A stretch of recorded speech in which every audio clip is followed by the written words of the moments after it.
Today sucks. Today sucks. It really, it does. Nick Chubb drinks free. Honestly, today sucks.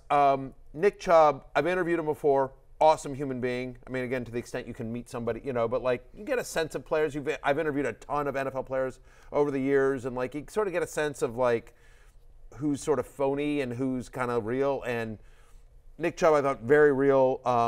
And by all accounts, awesome human being, awesome teammate. One of, if not the best pure runner in the NFL. And I mean, I feel like we just have to start there. Connor. Yeah, we do. Like to me, that's the biggest story. It's the biggest story in fantasy, and it just sucks. It does for a guy that had a devastating injury in college, worked so hard to come back from that injury. A lot of people didn't even think he would have a long NFL career after that injury. And not only has he had a successful NFL career, he's been one of the best running backs you could say that we've seen over the last decade, just in terms of what he could do on a game-by-game basis, Jay. And to watch that happen, as you see the Steelers fans obviously stand up and applaud Nick Chubb, the respect there is very real. There is no other way to put it. It sucks to see that happen to one of the NFL's good guys that has an incredible comeback story, and now we're rooting for him to have another one. Yeah, I'm going to talk a little bit about Micah Parsons later in the show, and with Parsons right now, it's just such a joy watching that guy play football at the level that he is, and with Nick Chubb, it's the same thing. And the sad thing is that he's having an incrediable game before the injury, and he was reminding everyone why he is the best pure runner in football, and now we don't get to see him for quite a while. Go ahead, Barry.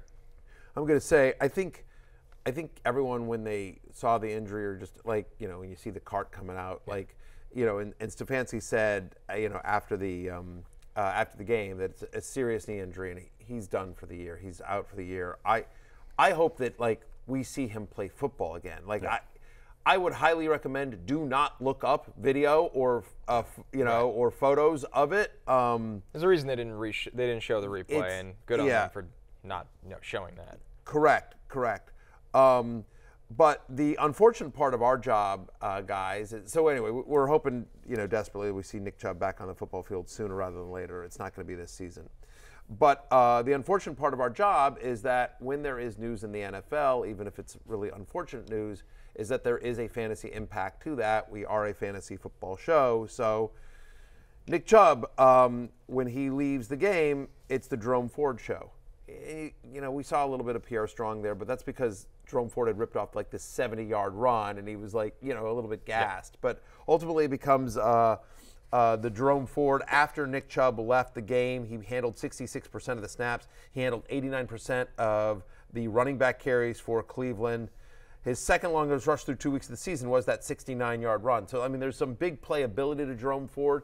He was somebody that part of the reason why they felt comfortable letting Kareem Hunt go in the offseason was because of the confidence they have in Jerome Ford guys. Yeah, absolutely. And look, he's not going to replace Nick Chubb because Nick Chubb is such a dominant runner, but that is a really strong offensive line in Cleveland. I think they're going to have to run the ball. We'll talk about Deshaun Watson. It's a little bit of a concern, I guess, that outside of that run, he wasn't that efficient, but I think you can chalk that up to just being an outlier. I think that he will be an efficient runner going forward, and he's going to be everyone's number one waiver wire pickup. We'll talk about exactly. We're going to get there to waivers as well, but Connor, for people that might be unfamiliar with Jerome Ford's game, other than what they may have seen last night, what do the Browns have now in their new starting running back? A home run hitter, and that's what he is. He has speed. He has the most speed in this backfield, and we got to see it right away. I mean, honestly, Jay, I think that's kind of who he is. He's going to hit the big one, but he's going to hit the big one often, and then there's going to be a lot of plays, too, that are dead plays. So for Jerome Ford, I think the most important thing, and he's an interesting player. I mean, he was a big-time running back at Alabama that transferred to Cincinnati and found the most success at Cincinnati when the Bearcats program was rolling, gets drafted by the Browns, and now he's kind of shown to be a viable pass catcher as well. So if you're a home run hitter in terms of that outside zone offense they run, combine the fact that you can maybe chip in 3 to 5 catches a game, Jerome Ford is going to be an impactful player, and you can hear that from Kevin Stefanski after the game, that not only touched on the unfortunate Nick Chubb injury, but that Jerome Ford is ready to be this team's running back. Yeah, absolutely. I mean, it's a team game. Nobody's bigger than the team. I don't say that to discount the person, the player, the teammate that Nick Chubb is and what he means to this organization. I'm not discounting that. But this is a team game. It's the greatest team game there is. So we got to rally, and we'll rally without Nick. He'll be in the building, I'm sure, when when he's back in, and he'll support his team just like we're going to support him. Jerome, as we've told you guys all along, he studies hard, knows what to do, runs hard. There's a reason, we like him. There's a reason he's a big part of what we do, and obviously his role will increase, and I think he's ready for that. So here's Stefanski's confidence in Jerome Ford. And guys, it felt like after the injury last night, a lot of the talk turned to, did they bring back Kareem Hunt? Yeah, and you know what? And they likely will add some depth, and so maybe it's Kareem Hunt, maybe it's Leonard Fournette. There's other guys out there. I'm sure they'll kick the tires on. They didn't use Kareem Hunt last year. He didn't look very good. They actively let him go. They didn't like make him a lowball offer or they were just like, we're good. See ya. Here's a T-shirt to remember your time here. But I mean, honestly, I get the compare and sure, anything, things have changed, but they were very comfortable letting Kareem Hunt walk out the door in this offseason because of the confidence they had in Jerome Ford. And by the way, Kareem Hunt wasn't good last year for the Browns. That's the thing. It's not like a Rashad Penny thing where every time he's on the field he looks excellent. And Kareem Hunt wasn't as explosive. He wasn't as impactful last season. I will say there are just a lot of running backs kind of around at the moment. The Cam Akers trade request, Jonathan Taylor. This Cleveland team, for better or worse, is built to win right now. Yeah. So I don't think they're just going to let this season waste away. I will say that,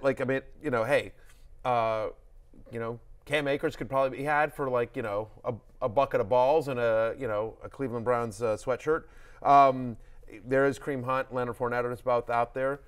Did they suddenly get into the Jonathan Taylor sweepstakes?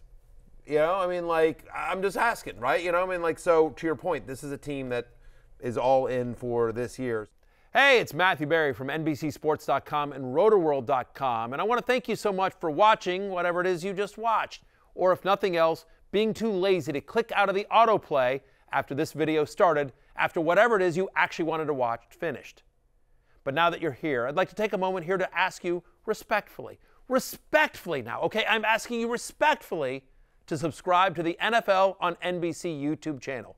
You'll get the latest Roto-World fantasy news headlines, all sorts of great shows, including my own Fantasy Football Happy Hour. So go subscribe now. Again, I'm asking respectfully.